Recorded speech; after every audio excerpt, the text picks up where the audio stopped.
I do want to get back to Mark Faber. Mark, we're just talking about the stimulus plan. Bill Gross is saying that the government needs to spend trillions of dollars. You're laughing. So that's a big mistake in your view? Well, I like Bill Gross. I think he's a very nice man, very successful, gives a lot of money to charity. But we have totally different economic views. I think if the government spends that kind of money in stimulus, it will have some dire consequences. First of all, a little noticed event has been that the 30-year yield on government bonds has risen now from 2.5% in late December to 3.6%. So if you have a stimulus package and your fiscal deficits go up dramatically, eventually you will end up with higher interest rates and higher inflation rates down the road. But Mark, isn't that okay? Because if we get the economy going, well, that's maybe okay. I mean, especially if you look at the way the economy is right now. That is, I love it. That may be okay. I tell you, there is no free lunch. Someone has to pay. And the problem arose because we have too much debt, not because we have too little debt. And now debt is being contracting, which is necessary, and savings rates in the US should go up. But no, the government doesn't let that happen. The government wants to re-stimulate and create on top of an enormous debt burden additional debts. That's the problem. And that additional debt will not be spent very productively because it's spent by the government and not by the private sector. But the private sector, in general, I would say if the... Mark, the private sector got 30 seconds here. Private sector doesn't seem to want to spend right now.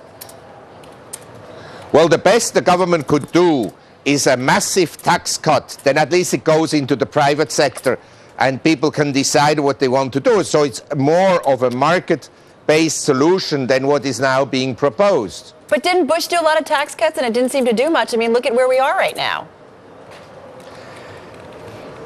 Yes, but the problem did not arise because of the tax cuts. The problem arose because of continuous government intervention that Mr. Bill Gross is proposing.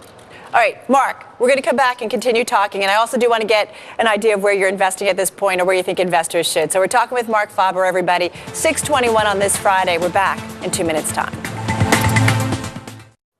We're back at 24 minutes after on this Friday. I do want to get back to Mark Faber. He's editor and publisher of the Gloom, Boom, and Doom Report, joining us from Hong Kong. So, Mark, I can't let you go without asking you about strategy. I mean, gold, from what I understand, you say that one day the price of gold will be higher than the Dow Industrials. Is that really so? Yes, I think so. I mean, it's been now higher. It went higher than the price of the S&P 500. And obviously, the way I see economic policies in the world and in particular in the US is print money. If it doesn't work, print more, build up fiscal deficits. And as you said, somewhere, somehow it will all work out in future. But I don't believe it will work out because I have to repeat once again and very clearly that all your viewers understand that it is not a failure of the free market that brought about the crisis. It is continuous intervention by the government with fiscal and especially monetary measures that have brought the crisis about.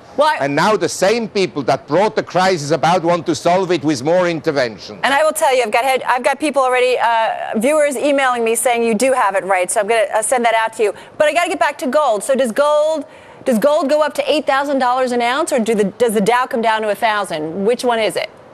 Well, I mean, if Mr. Bernanke continues to pursue monetary policies based on the Zimbabwe philosophy of monetary policy, namely to print, then the Dow will go to 1 trillion and gold will go to 1 trillion or higher. And if you have tight monetary policies and the Dow drops to 4,000, maybe gold will be at 4,000 as well. All right. I also got to ask you about tech stocks because I know you've talked about it on our air that you like names like Cisco, Oracle, Yahoo, Microsoft. From my understanding is that you think that these stocks could double, maybe even triple, and then go down to zero? I don't think they'll go to zero. But in general, I have to stress this, the average lifetime of a company is 30 years. And I mean, when I started to work in 1969, the leading technology companies were companies like Digital and Boros and so forth and so on. Most of them have disappeared. And so a lot of companies disappear over time.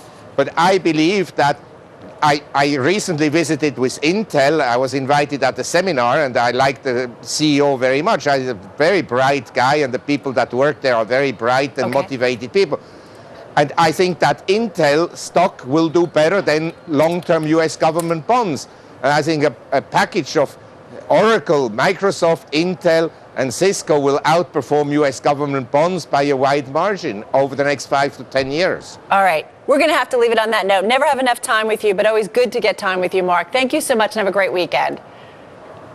Yes, you too. Bye-bye. All right. Mark Faber, editor and publisher of the Gloom, Boom, and Doom Report. Coming up, everybody. Treasury